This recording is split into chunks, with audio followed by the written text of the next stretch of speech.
Cumprimentar a todos com a doce e gloriosa paz do nosso Senhor e Salvador Jesus o Cristo. Eu sou o pastor Rômulo Umbeniano de verdade e nós seguimos aqui firmes e fortes na reta final para a conclusão da Bíblia Sagrada para o ano de 2025. Só para você se situar, hoje é dia 15 de dezembro e nós já vamos dar início agora e terminar, iniciar e concluir o profeta Abacuque. Então olha para você ver aqui, Oséias, Joel e Amós, Obadias, Jonas e Miqueias, Naum, Abacuque, Sofonias, Ageu, Zacarias e Malaquias. Ou seja, estamos mais perto do final do que você possa imaginar. Certamente, fatalmente, iremos terminar antes do dia 31 para a glória de Deus, se Deus assim nos permitir. Seja como for, eu quero louvar a Deus por você que tem perseverado, por você que tem se esforçado, você que está chegando agora, tem todas as leituras aí no meu canal, no YouTube, Rômulo Lima. Você pode iniciar desde o princípio. Agora você pode optar ou por Gênesis ou por Mateus, como nós começamos, né? Eu comecei pelo Novo Testamento, mas agora também já tem a leitura do Gênesis também, seja como for, o que for melhor para você, que de repente está iniciando agora, pegou o projeto em andamento, não há problema nenhum. O problema é ficar sem ler, o problema é ficar sem meditar, o problema é ficar sem estudar, o problema é ficar sem examinar os textos sagrados. Esse é o grande problema, sem examinar os textos sagrados. Mas nós estamos aqui, pela misericórdia de Deus, firmados e fortalecidos no Senhor, determinando no sentido de determinados, não de determinando o que vai acontecer. Nós não temos esse poder de determinar. Eu fico vendo esse evangelho do determinismo aí, determina isso, determina aquilo, que sabe o que acontece? As pessoas se frustram, porque elas determinam e não acontece, elas determinam e não flui, e elas começam a questionar a Deus, como se Deus tivesse a obrigação de fazer algo na vida daquela pessoa, quando que o mais precioso, o mais importante de tudo Ele já fez por nós, que deu o seu Filho unigênito para morrer por nós, para que todo aquele que nele cresce não perecesse, mas tivesse a vida eterna. E já é ponto final, nós já estamos no lucro. Às vezes eu saúdo alguns irmãos, eles dizem assim, né? Eu falo, Pai do Senhor, irmão, como é que você está? Ele diz assim, estou melhor do que eu mereço. É uma verdade, nós já estamos melhor do que nós merecíamos, estamos no lucro, mas não. Aí vem esses fanfarrões, esses mercenários, determina, não. O que você tem que determinar é para você mesmo. Que nem agora, nós somos determinados em concluir a leitura da Bíblia. É esse tipo de determinação que você deve ter. Agora, eu determino que eu vou ler a Bíblia e não ler a Bíblia, não vai fazer sua parte, não vai ter a disciplina, entende? Então, essa maturidade, que é o que Jesus fala lá em Mateus capítulo 5, sede perfeitos como eu sou perfeitos. O verbo ali no grego é teleios ou telelos. Seja maduro, seja adulto, não seja menino, não seja menina. É isso que ele está dizendo. Então, essa maturidade que nós vamos adquirindo ao longo de uma disciplina, essa é a determinação. Como, por exemplo, hoje você acordou, fez a sua higiene pessoal, lavou o seu rosto, alguns já se alimentaram, outros estão no propósito, enfim.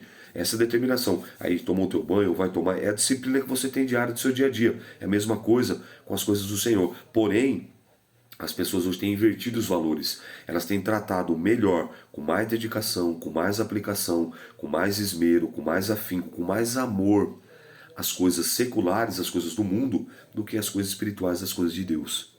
E aí o resultado não poderia ser outro. Cristãos anêmicos, apáticos, raquíticos, atrofiados, sentimentais, meninos e meninas espiritualmente falando. Como Paulo falou à igreja de Coríntio, oxalá, quem dera, tomara, eu quiser alimentar vocês com alimento sólido, mas tem que alimentar com leitinho ainda, como meninos, porque vós sois carnais. Entende isso? Então hoje nós vamos iniciar e concluir o livro do profeta Abacuque. Vamos à leitura? E aí eu já faço oração depois dentro da introdução, tá? Abacuque é o nome do profeta, o autor do livro. É Abacuque, cujo nome significa abraço. Receba meu abraço aí em nome de Jesus. Sinta-se abraçado em nome de Jesus. Receba o meu abraço fraternal, pastoral, em nome de Jesus. O nome Abacuque significa abraço. Abacuque profetizou para Judá, reino do sul. Judá, capital Jerusalém. O reino da iminente invasão dos babilônicos, os caldeus, comparado aos contextos de referência 1, 2 e 4 e com 2 Reis, capítulo 21 e 22, podemos datar o livro no período do rei Jeoiaquim, entre 612 a 600. Mas alguns estudiosos, querendo dar maior exatidão, dizem que o livro foi compilado em 607 ou 606 a.C.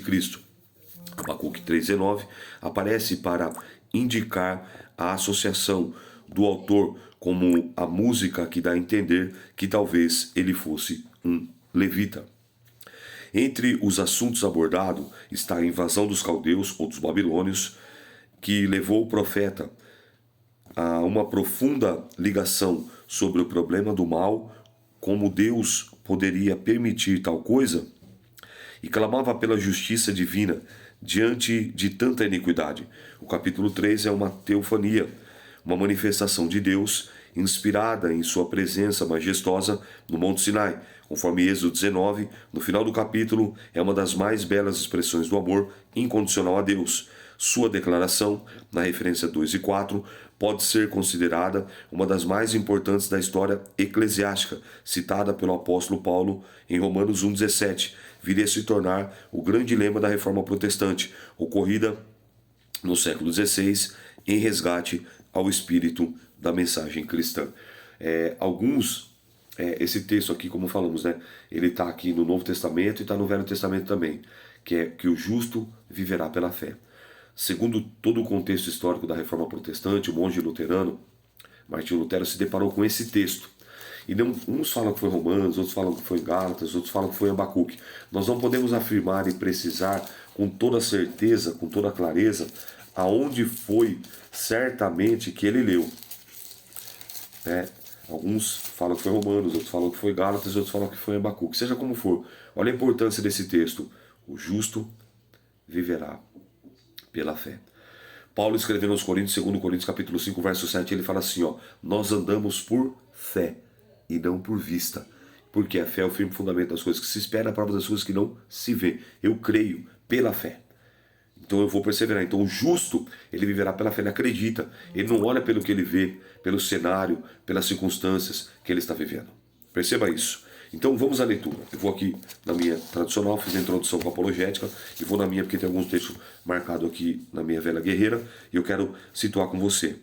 Existiu uma crise nacional, uma crise de fé e uma crise pessoal. Crise nacional. O povo estava ainda naquele mesmo contexto que eu falei para vocês, adorando outros deuses, servindo outros deuses, tinham dificuldade de se dobrar diante de Deus, mas não tinham dificuldade de se prostrar diante de Azera, de Astarote, de Baal, de Quemos, de Marduk e tantos outros postes ídolos, Deus Sol, Deus Luz e por aí vai.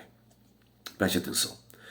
Crise de fé. O povo não estava crendo mais no verdadeiro Deus. E uma crise pessoal. O profeta se indaga: como pode o Senhor permitir tanta coisa? Como pode o Senhor perceber? Então presta atenção, crise nacional, crise de fé, crise pessoal. Fica mais fácil você entender esse primeiro capítulo. Vamos lá. A iniquidade de Judá, ou seja, o pecado consciente e continuado, este será castigado pelos caldeus, pelos babilônios ou babilônicos, e a intercessão do profeta. O peso que viu o profeta Abacuque, ou seja, o silêncio de Deus diante de toda essa situação. Aí ele começa: até quando, Senhor, clamarei eu, e tu não me escutastes? Gritarei violência e não salvará? Olha lá, crise, silêncio de Deus. Por que razão me fazes ver a iniquidade e ver a vexação? Vexação é humilhação. Por que a destruição e a violência estão diante de mim? E há também quem suscite contenda ou litígio? Ou seja, Deus estava ao ver, na visão do profeta, Deus estava inerte. Deus estava ausente.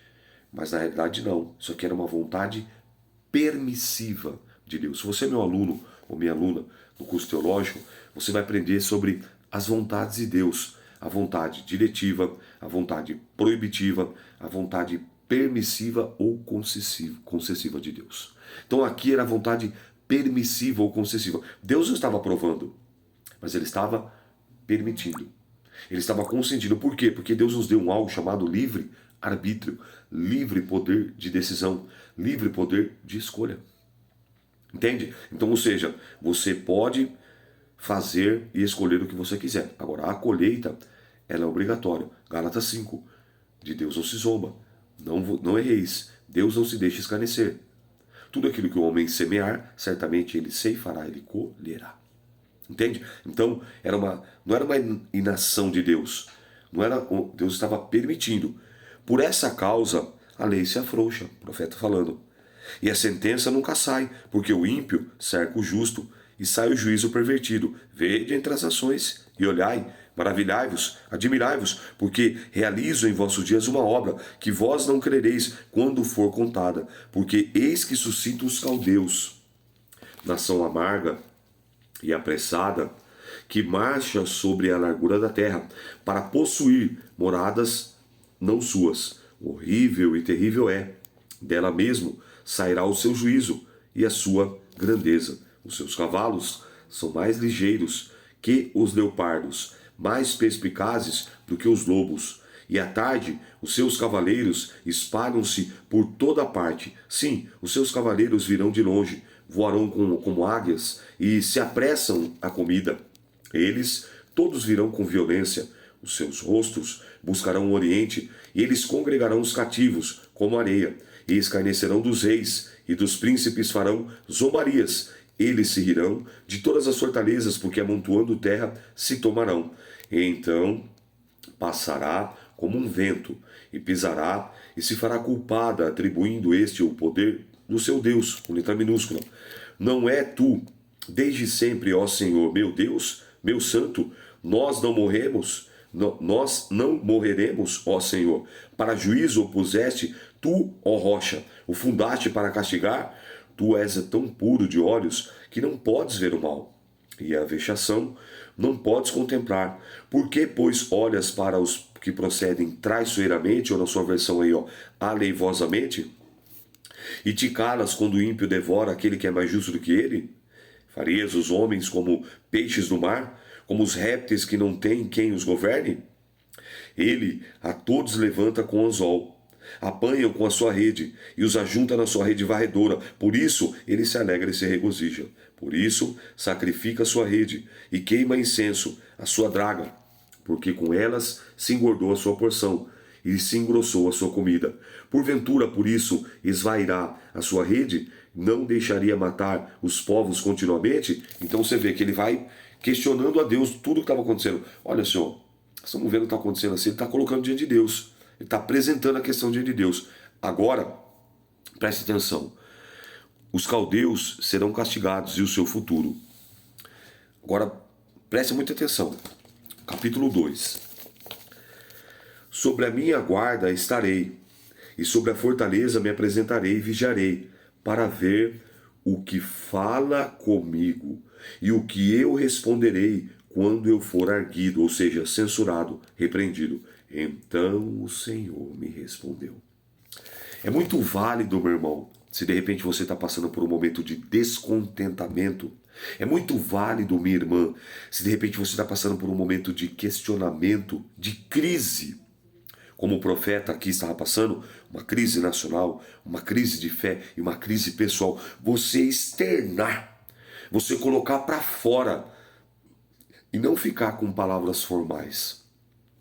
E não ficar com palavras, desculpe, catedráticas, palavras de efeito. Você vê que ele está externando todo o seu descontentamento, toda a sua crise. E ele fala, olha, senhor, agora eu já falei, eu já coloquei para o senhor aqui, eu já coloquei os meus pontos, os meus questionamentos, as minhas indagações, tá tudo aí. Agora eu vou ficar aqui na torre de vigia para ver o que é que o Senhor me responde. Seja para repreender, seja para censurar, seja para orientar, eu vou estar aqui. Então o que aconteceu? É isso que Deus quer. Relacionamento é isso. Olha agora, ó, capítulo de número 2, versículo de número 2. Então o Senhor me respondeu e disse, escreve a visão e torna bem legível sobre tábuas, para que possa ler o que correndo passa. Porque a visão é ainda para o tempo determinado. Até ao fim falará e não mentirá. Se tardar, espera-o, porque certamente virá e não tardará. Eis a sua alma, se incha, não é reta nele, mas o justo pela fé viverá. Esse texto também está em Romanos 1,17 e Gálatas 3,11, que é aquele que eu falei no início da introdução, onde foi esse texto, não podemos afirmar assim em Romanos, em Gálatas, Joaquim Abacuque, que o Martinho Lutero viu e criou as 95 teses do protestantismo na Basílica de Wittenberg, né, de Westminster, né, na Alemanha, e ali se iniciou a Reforma Protestante. Tanto mais porque ser dado ao vinho é desleal.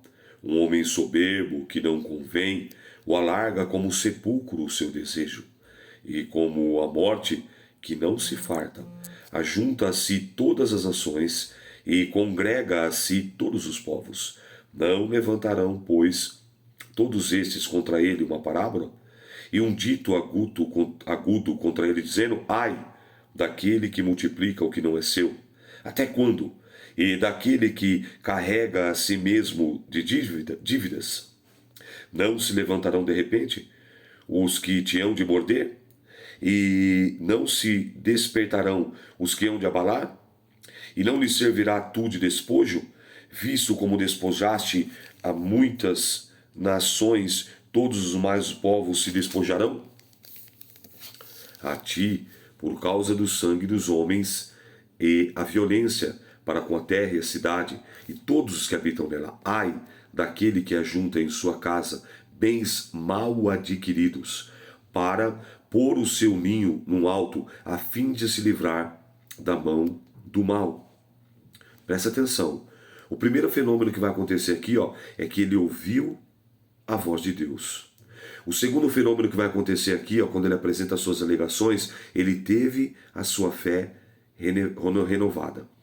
E o terceiro fenômeno que vai acontecer aqui é que os olhos espirituais foram abertos pela palavra de Deus. Olha que coisa linda. Então, primeiro ele ouviu. Agora, segundo, ele teve a sua fé renovada, a partir do verso 9, agora o verso 10, vergonha maquinaste para a tua casa, destruindo tu a muitos povos, pecaste contra a tua alma, porque a pedra clamará da parede, e a trave lhe responderá do madeiramento. Versículo de número 3, ai daquele que edifica a cidade com sangue e que funda a cidade com iniquidade. Eis que não vem do Senhor dos exércitos, que os povos trabalhem para o fogo, e os homens se cansem pela vaidade, porque a terra se encherá do conhecimento da glória do Senhor, como as águas cobrem o mar. Ai daquele que dá de beber ao seu companheiro, e tu que lhe chega ao teu odre, e o embebedas para ver a sua nudez. Então, olha para você ver, ele vai dizendo aqui, no capítulo 6, ele vai dizendo aqui no capítulo 6, presta atenção, capítulo 2, verso 6, o primeiro ai. Capítulo 2, verso 9, o segundo ai. Capítulo 2, verso 12, o terceiro ai. Capítulo 2, verso 5, o quarto ai. E depois no capítulo 2 e no verso 19, que nós vamos chegar, é o quinto ai. A palavra ai, ela é dor e juízo. Então você vê que ele deu agora, ele tem o fenômeno, ele ouve a voz de Deus. Segundo, ele tem a sua fé renovada. Terceiro, os olhos espirituais são abertos. Que é como nós vemos aqui logo no capítulo 3 para finalizar. Você vai entender. Então, você vê como é importante você se relacionar diante de Deus como verdadeiramente tem que ser. Como se tá tudo bem, se não tá tudo bem, não tá tudo bem, tá em crise, tá em luta. É isso que Deus quer. E aí Deus traz a resposta. Não ficar dando rodeio, ficar dando volta. E aí ele continua dizendo, versículo 16, será feito de ignominia, ou seja, desonra, em lugar de honra. Bebe tu também, se com os circuncisos, o cálice da mão direita do Senhor se voltará sobre ti, e vômito desonroso ou ignominoso cairá sobre a tua glória, porque a violência cometida contra o Líbano te cobrirá, e a destruição dos animais ferozes os assombrará, por causa do sangue dos homens e da violência para com a terra, a cidade e todos os seus moradores, que aproveitará a imagem de escultura que esculpiu o seu artífice, e a imagem de fundição que ensina a mentira para o artífice, confie na obra fazendo ídolos mudos. Ai daquele, o quinto ai daquele que diz ao pau, acorda, e a pedra muda, desperta, pode isso ensinar? Eis que está coberto de ouro e de prata, mas no meio dele não há espírito algum. Mas o Senhor está no seu santo templo, cale-se diante dele toda a terra. Então agora eu tenho o que com tudo isso aqui? Olha que coisa linda. Ele foi Ele ouviu a voz de Deus, ele teve a sua fé renovada, a sua fé restaurada, os olhos espirituais abertos, e agora ele vai fazer o quê? Ele vai orar. Toda aquela indignação por conta de todo aquele cenário que estava acontecendo, Deus mostrou para ele, como eu pontuei aqui no capítulo 2, tintim por tintim, por que estava acontecendo aquilo. E aí agora aqui no capítulo 3, olha a resposta do profeta, olha como ele entendeu a oração de Abacuque. Ele vai orar.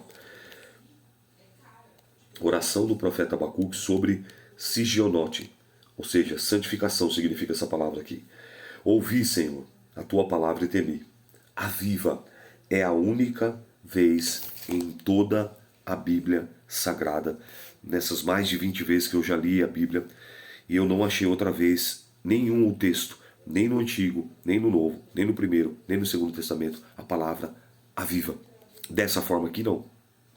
É a única vez em toda a Bíblia Sagrada que a palavra vai aparecer. Aviva, ó Senhor, a tua obra. No meio dos anos a notifica. E na ira, lembra-te da misericórdia. Você vê que Deus aqui, a oração do profeta é tão tremenda que ele fala assim, Senhor, você não falou que você está no meio? O Senhor não está no centro? Então, já que o Senhor está no meio, aviva esse povo. Você vê, agora não questiona mais se havia o caldeu, se havia o babilônio. Agora ele não questiona mais o cativeiro, ele não questiona mais a correção. Ele fala assim, então, Senhor, aviva esse povo, aviva a tua obra.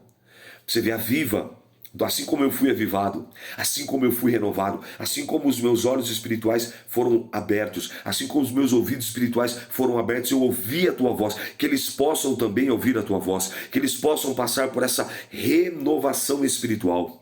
Olha como muda de figura. Quando você apresenta diante de Deus verdadeiramente o que você está passando e sentindo. Não que ele não saiba, ele sabe. Mas ele quer que eu e você, que nós, sejamos sinceros e verdadeiros. Assim como eu já falei, ele sabia que o cego Bartimeu era cego. Então por que ele perguntou? Porque ele sabe que ele ia ver o que ele ia pedir. Mesma coisa, ele sabe qual é a tua necessidade. A Bíblia fala que ele sabe da nossa necessidade. Antes que nós pedimos, antes que nós clamarmos, ele já sabe. Mas ele quer ver de você. Ele quer ver de mim. Sinceridade, honestidade, transparência, humildade, verdade, simplicidade. É o que o profeta faz. E aí então, ele queria agora que o povo... Ele não pede mais por livramento agora. Ele não pede mais por socorro, ele pede por avivamento. Aviva, Senhor. E Deus veio de Temã. E o santo do monte de Parã.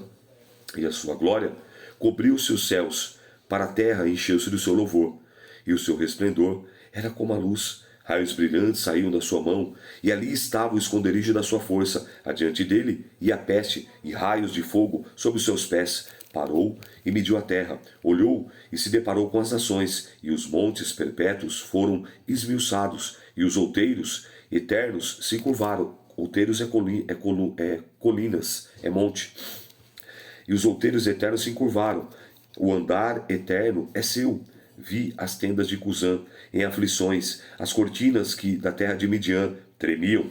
Acaso é contra os rios, Senhor, que estás irado? É contra os ribeiros que foi a tua ira? Contra o mar que foi o teu furor? Para que andasse montado sobre os teus cavalos, sobre os teus carros de salvação? Descoberto se fez o teu arco. Os juramentos feitos às tribos foram uma palavra segura. Tu fendeste a tua terra com rios. Os montes te viram e tremeram. A inundação das águas passou. Deu ao abismo a sua voz e levantou as suas mãos ao alto. O sol e a lua pararam nas suas moradas. Andaram a luz nas tuas frechas e ao redor do relâmpago das tua lança. Com indignação marchaste pela terra. Com a ira trilhaste as nações. Tu saíste para o salvamento do teu povo, para o salvamento do teu ungido. Tu feriste a cabeça da casa do ímpio, descobrindo os fundamentos até o pescoço. Tu abriste com os seus próprios cajados a cabeça dos seus guerreiros, e eles me acometeram tempestuosos, mas me espalharem, alegravam-se como se estivessem para devorar o pobre em segredo. Tu e os teus cavalos marchaste pelo mar, pela massa de grandes águas. Ouvindo eu, o meu ventre se comoveu, a sua voz, tremeram os meus lábios, entrou a podridão nos meus ossos, estremeci dentro de mim. Descanse eu no dia da angústia, quando ele vier contra o povo que destruirá. Portanto, ainda que a figueira não floresça nem haja fruto na vide, o produto da oliveira minta, os campos não produzam mantimento, as ovelhas da malhada sejam arrebatadas, e nos currais não haja vacas, todavia eu me alegrarei no Senhor. Exultarei no Deus da minha salvação. Jeová, o Senhor é minha força, e fará os meus pés como os da serva, como os das corças, e me fará andar sobre as minhas alturas, para o cantor-mor, sobre os meus instrumentos de música, canção de triunfo. Que palavra maravilhosa. Sei que esses louvores aqui, né? Falando ainda, né? Ainda que a figueira não floresça, que o produto da oliveira minta, né? No texto louvor, cantar é maravilhoso, quero ver viver. Então, a lição desse grande livro que eu quero deixar, que eu extraí, quero dividir com vocês, é essa. Deus quer que nós nos apresentemos diante dele não com formalidades, não com palavras de efeito. Aliás, ninguém pode impressionar Deus. Palavras catedráticas, palavras bonitas, não. Ele quer isso. E quando você age assim, você vai ouvir a voz de Deus, você vai ter a sua fé restaurada, você vai ter a sua visão espiritual aberta, os teus olhos espirituais abertos, os teus ouvidos espirituais abertos, e você vai passar por um renovo, e aí você vai orar, para que outras pessoas também sintam, passem, tenham essa experiência de ouvir a voz de Deus, de ter a fé restaurada, de ter a vida restaurada, de poder agora interceder, clamando não por livramento, clamando não por provisão, clamando por avivamento, que é o que a igreja mundial cristã precisa, passar por um avivamento. E eu nunca vi nenhum avivamento sem a palavra. Oração do profeta Abacuque sobre sigenote, santificação. Ouvi a tua palavra e temi. Quando você vai ver em Samaria, palavra, avivamento. Quando você vai ver em Antioquia, palavra, avivamento. Quando você vai ver em Jerusalém, palavra, avivamento. Não tem avivamento sem palavra. Amém? Então vamos escrever isso hoje aí. Não tem avivamento sem palavra. O meu desejo é que a sua fé seja avivada, que a sua visão espiritual seja restaurada, que a sua sensibilidade, que a sua audição espiritual seja restaurada, que você possa ter novas experiências com o Pai, com o Filho e com o Espírito Santo. Ouvi a tua palavra e temi. Que a palavra do Senhor possa trazer temor e tremor na tábua do teu coração e na sua psique, ao ponto de mudar as suas ações e os seus pensamentos. Amém? Eu sou o pastor Rômulo, um beirando de verdade. Eu quero orar, agradecendo pelo início e pelo fim do profeta Abacuque. E amanhã nós iremos ler e concluir Sofonias. E depois nós já vamos para Ageu, depois Zacarias, depois Malaquias. E aí nós acabamos. Oh, glória! Deus é fiel. Senhor nosso Deus e Pai, em nome do teu Filho amado Jesus, eu quero te louvar, te glorificar, te bendizer, te exaltar, por hoje o Senhor ter nos usado um profeta cujo nome significa abraço. Abraça esse irmão, Pai. Abraça essa irmã que precisa de um abraço de Deus. Abraça ele, abraça ela. Abraça, Senhor. Abraça ele de uma maneira especial. Que ele possa se sentir abraçado pelo Senhor. Que ela possa se sentir abraçada pelo Senhor. Assim como o profeta, meu Pai, com as suas indagações, com os seus questionamentos, ele foi até o Senhor e o Senhor renovou a fé, renovou a visão, renovou a audição, renovou a vida espiritual do teu filho. Que os meus irmãos possam passar por esse renovo espiritual. Tira o comichão dos ouvidos, tira as escamas dos olhos, que eles possam ter a fé restaurada, a visão restaurada, a audição, a sensibilidade restaurada do teu Espírito Santo. Aleluia, glória a Deus. Oh, glória. Bendito é o Cordeiro de Deus, que tira o pecado do mundo. Fortalece o teu filho e a tua filha. E nos ajuda, meu Pai, porque não há avivamento sem palavra. Não há avivamento sem palavra. As pessoas até cantam, somos a geração do avivamento. É nada. É a geração do escândalo, é a geração do divórcio, é a geração do adultério, é a geração da mentira, é a geração da fofoca, é a geração da Nutella, que não tem constância, que não aguenta a paulada, que não aguenta a pancada, que não aguenta receber a exortação, que não aguenta receber uma palavra de repreensão. É a geração florzinha que tudo murcha. Senhor, a geração do avivamento é a geração que tem intimidade, que tem relacionamento com a tua palavra, como o Senhor diz em Mateus 22, 29. Errais por não conhecer as Escrituras e nem o poder de Deus. Como se diz em Mateus 5,39, examinai as Escrituras, porque cuidai e eternai as palavras de vida eterna, e são elas que testificam de mim. Como se diz em João 15,7, se vós estiveres em mim, e as minhas palavras estiveres em vós, tudo o que pedir ao Pai, Ele vos concederá, vos será feito. Como a tua palavra diz em Apocalipse 1,3, bem-aventurado aquele que lê, aquele que ouve, aquele que guarda as palavras dessa profecia, porque o tempo está próximo. Senhor, aviva a tua obra, aviva, meu Pai, o coração dos teus filhos para se relacionar melhor com a tua palavra, em nome de Jesus. Sê conosco, Pai, sê conosco. Muito obrigado pela leitura do profeta Abacuque. Que ensinamento profundo. Nos ajuda, meu Pai, a ouvir e temer, a termos temor, a termos reverência a respeito ao Senhor e à tua palavra. Em nome de Jesus, visita e abençoa, dá vitória. É o que eu te peço e te agradeço pela leitura, pelo início e pela conclusão do profeta Abacuque. Deus abençoe grandemente a sua vida, a sua casa, a sua família e o seu ministério. Eu quero te abençoar hoje. Na sua mão direita, riquezas e honra. Na sua mão esquerda, aumento de dias. Que o grande amor de Deus, o Pai, que a graça do nosso Senhor e Salvador Jesus Cristo, o Filho, e as doces consolações, e a comunhão do divino e precioso Espírito Santo, o amigo das nossas almas que convence da justiça, do juízo vindouro do pecado, estejam convosco, com a sua casa, com a sua família. E todo aquele que crê, diga amém, amém e graças a Deus. Eu sou o pastor Rômulo, um bereano de verdade, e hoje você escreve aí: não tem avivamento sem palavra. Sem palavra não tem avivamento. Deus te abençoe.